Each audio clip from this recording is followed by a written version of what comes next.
আজকে আমি তোমাদের সাথে রুটি আর চিকেন দিয়ে দারুণ একটা স্ন্যাক্স রেসিপি তোমাদের বানিয়ে দেখাবো। তোমরা বিশ্বাসও করবে না কি শুধু রুটি আর চিকেন দিয়ে এরকম একটা রেসিপি বানানো যায়। তো দেখো, প্রথমে আমি চিকেন রেডি করব। তার জন্য এখানে আমি কড়াইয়ের মধ্যে নিয়ে নিয়েছি অল্প করে একটু তেল। এরপর আমি ওর মধ্যে দিয়ে দেবো হাফ চামচের মতন গোটা জিরে।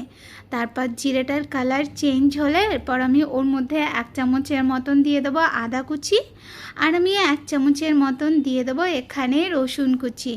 এরপর ভালো করে এই সব কিছুকে একটু ভেজে নেব। ভালো মতন যখন ভাজা হয়ে যাবে তখন আমি ওর মধ্যে দিয়ে দেবো পেঁয়াজ কুচি। তো এখানে আমি বড় সাইজের 2টো পেঁয়াজ দিয়েছি। এরপর আমি পেঁয়াজটাকে ভালো করে একটু ভেজে নেব। পেঁয়াজটা কিন্তু একদম যখন একটু কচকচ মতন থাকবে, একটু যখন কালারটা চেঞ্জ হবে তখন আমি ওর মধ্যে দিয়ে দেবো বেশ খানিকটা লঙ্কা কুচি। লঙ্কাটা দিয়ে তারপর ভালো করে আবার একটু নাড়িয়ে চাড়িয়ে নিতে হবে। তো 1 মিনিটের মতন একটু নাড়িয়ে চাড়িয়ে নেব। 1 মিনিটের মতন নাড়ানো হয়ে গেলে এরপর আমি ওর মধ্যে দিয়ে দেবো চিকেন। তো এখানে আমি সলিড চিকেনকে এরকম ছোট ছোট পিস করে নিয়েছি, সেটা আমি দিয়ে দিয়েছি। তোমরা চাইলে চিকেনের কিমা করেও এটা বানিয়ে নিতে পারো। এরপর চিকেনটাকে ভালো করে একটু ভেজে নিতে হবে 2 থেকে 3 মিনিটের মতন। তো 2-3 মিনিট ভালো মতন চিকেনটা ভাজা হয়ে গেলে এরপর আমি ওর মধ্যে দিয়ে দেবো একটু গুঁড়ো মশলা। তো এখানে আমি দিয়ে দিচ্ছি সামান্য পরিমাণ হলুদ, দিয়ে দেবো ওর মধ্যে লঙ্কার গুঁড়ো, আর এখানে দিয়ে দেবো হাফ চামচের মতন গুঁড়ো গরম মশলা, দিয়ে দেবো হাফ চামচের মতন জিরে গুঁড়ো, আর দিয়ে দেবো 1 চামচের মতন ধনে গুঁড়ো। এরপর সব কিছুকে ভালো করে একটু নাড়িয়ে চাড়িয়ে নিয়ে একটু রান্না করে নিতে হবে। তো এখানেও আমি 2 থেকে 3 মিনিটের মতন চিকেনটাকে ভালো করে সব মশলার সাথে একটু রান্না করে নেব। 2-3 মিনিট হয়ে গেলে তারপর আমি ওর মধ্যে দিয়ে দেবো ধনেপাতা কুচি। আর এখানে আমি লবণটা কিন্তু ফার্স্টে দিইনি, তো সেই লবণটাও আমি দিয়ে দেবো সবার লাস্টে। লবণটা দিয়ে তারপরে ভালো করে আবার একটু নাড়িয়ে চাড়িয়ে আবার 2 থেকে 3 মিনিটের মতন একটু রান্না করে নিতে হবে। তাহলেই দেখবে আমাদের চিকেনটা একদম ভালো মতন রান্না হয়ে গেছে, আর চিকেনটার থেকে দেখবে সুন্দর একটা গন্ধ বেরোচ্ছে। তো এই যে দেখো আমাদের চিকেনটা রেডি। এরপর আমি চিকেনটাকে ঠান্ডা করার জন্য একটা আলাদা পাত্রে নামিয়ে রাখবো। আর এই দিকে দেখো এখানে আমি আগে থেকে রুটি বানিয়ে রেখেছিলাম। এরপর আমি রুটিটাকে নিয়ে তারপর আমি রুটিটাকে এরকম মাঝ বরাবর একটু কেটে নিতে হবে। এখানে মাঝ বরাবর আমি ছুরি দিয়ে একটু ভালো মতন করে একটু কেটে নেব। তারপরে আমি কি করব, যেই রুটির পিসগুলো রয়েছে সেই 2টো পিসকে আমি এক জায়গায় করে নেব। এক জায়গায় করে নিয়ে তারপর এটাকেও মাঝ বরাবর একটু কেটে নিতে হবে। একটা রুটি বানাবো একটু বড় মতন করে আর একটু পাতলা করে, তারপর সেই রুটিটাকে 4 টুকরো করে নিতে হবে। তো এই যে দেখো রুটির টুকরোগুলো হয়ে গেছে। এরপরে আমি এখানে একটা পাত্র নিয়ে নিয়েছি। এরপর আমি ওর মধ্যে দিয়ে দেবো 2 চামচের মতন একটু ময়দা দিয়ে তারপর ওর মধ্যে সামান্য একটু জল দিয়ে ময়দাটাকে একটু গুলে নিতে হবে। আর এখানে যে ময়দাটা গুলবো এটাকে কিন্তু একদম পাতলা করবো না, এটা একটু ঘন ঘন মতন করে একটু গুলে নিতে হবে। তো এই যে দেখো ময়দাটা তো গোলানো হয়ে গেছে।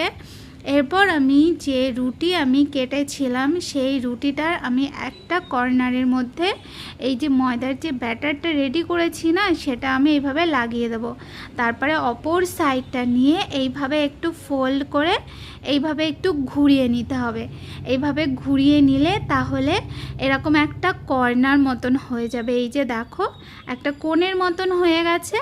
এরপর আমি যে চিকেনটা রেডি করেছিলাম সেই চিকেনটাকে আমি এইভাবে চামচের সাহায্যে আস্তে আস্তে ওই রুটিটার মধ্যে এইভাবে ঢুকিয়ে দেবো। আর একটু হালকা হালকা করে প্রেস করে দেবো, আবার বেশি প্রেস করবে না, তাহলে কিন্তু খুলে যাবে। তো এই যে দেখো রুটির কোণটা বুঝতেই পারছো যে আমি কিভাবে চিকেনটাকে ওর মধ্যে দিয়ে দিয়েছি। তো এইভাবেই আমি আর যে রুটিগুলো রয়েছে সেগুলোর একটা সাইডে এরকমভাবে প্রথমে ময়দার যে ব্যাটারটা রেডি করেছিলাম সেটা লাগিয়ে নিয়ে তারপরে এইভাবে ঘুরিয়ে এইভাবে কোণের মতন একটু তৈরি করে নেব। তারপর যে চিকেনটা রেডি করেছিলাম সেই চিকেনটা আমি ওই রুটিটার মধ্যে দিয়ে দেবো। আর একদম ভরে ভরেই কিন্তু একটু হালকা প্রেস করে দিয়ে দিতে হবে।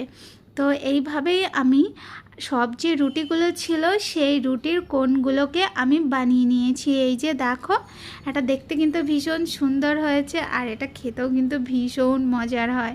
তো এই যে দেখো, এগুলো তো রেডি করা হয়ে গেছে। এরপর আমি এখানে একটা বোলের মধ্যে আমি ডিম ফাটিয়ে নেব। তো এখানে আমি দুটো ডিম ফাটিয়ে নিয়েছি। দুটো ডিম ফাটানোর পর তারপর আমি ওর মধ্যে দিয়ে দেবো একটু দুধ। তো এখানে আমি হাফ কাপের মতন একটু দুধ দিয়ে দিয়েছি আর ওর মধ্যে আমি দিয়ে দিয়েছি সামান্য একটুখানি লবণ। এরপর আমি ডিমটাকে ভালো করে একটু ফেটিয়ে নিতে হবে। ডিমটা ভালো করে ফাটানো হয়ে গেলে এরপর আমি এই বোলটাকে সাইডে রেখে দেবো। আর এই দিকে দেখো, এখানে আমি একটা বোলের মধ্যে নিয়ে নিয়েছি শুকনো ময়দা নিয়ে তারপর রুটির যে কোণগুলো রেডি করেছিলাম সেইগুলো নিয়ে এইভাবে ময়দার মধ্যে এইভাবে ভালো করে ময়দাটা ভালো করে লাগিয়ে নিতে হবে। ময়দাটা এইভাবে আমি প্রথমে সবগুলোকে রেডি করে নেব। তো সবগুলো রেডি করা হয়ে গেলে এরপর আমি যে ডিমটা রেডি করেছিলাম সেই ডিমের ঘোলের মধ্যে আমি এইভাবে কোণটাকে ডুবিয়ে নেব। ডুবিয়ে নিয়ে তারপর আমি এখানে ব্রেড ক্রাম্বস নিয়ে নিয়েছি। এরপর ব্রেড ক্রাম্বসটা ভালো করে একটু চেপে চেপে এই রুটিটার মধ্যে ভালো করে লাগিয়ে নিতে হবে। তো এইভাবেই আমি আর যেসব কোণগুলো আমি বানিয়েছিলাম সেই সবগুলো কোণগুলোকে আমি এইভাবে ভালো করে আমি ব্রেড ক্রাম্বস ভালো করে লাগিয়ে নিয়েছি। এরপর আমি এখানে একটা প্যানের মধ্যে আগে থেকে তেল গরম বসিয়েছিলাম। তো সেই তেলের মধ্যে আমি এরপরে একে একে এগুলোকে দিয়ে দেবো। আর তেলটা কিন্তু খুব গরম হবে না, মিডিয়াম গরম তেলের মধ্যে এইগুলোকে দিয়ে দিতে হবে। এরপর একটু সময়ের জন্য ওয়েট করব, একদম বেশি ওয়েট করতে হবে না, একটু সময় ওয়েট করলেই দেখবে যে এটার একটা সাইড ভালো মতন করে ভাজা হয়ে যাবে আর কালারটাও সুন্দর চলে আসবে। তারপরে এইভাবে এটাকে একটু ঘুরিয়ে ফিরিয়ে অপর সাইডটাও ভালো করে একটু ভেজে নেব। তো 2 মিনিটের মতন লাগবে এগুলো ভাজতে। তো 2-1 মিনিটের মধ্যেই দেখবে এগুলো সুন্দর করে ভাজা হয়ে গেছে। ভাজা হয়ে গেলে তারপরে এইগুলোকে আমি উঠিয়ে নেব। আর এই একইভাবে আমি আর যেই কোণগুলো রয়েছে সেই সব কোণগুলোকে আমি ভালো করে ভেজে নেব। তো দেখো, এর কালারটা সুন্দর চলে এসছে।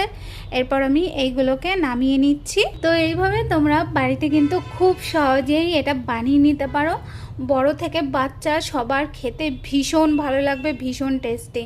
তো রেসিপিটা ভালো লাগলে অবশ্যই ট্রাই করো আর আমাকে কমেন্ট করে জানাতে ভুলো না যে তোমাদের কেমন লাগলো। আজ তাহলে এই পর্যন্ত, দেখা হচ্ছে নতুন রেসিপির সাথে। টাটা।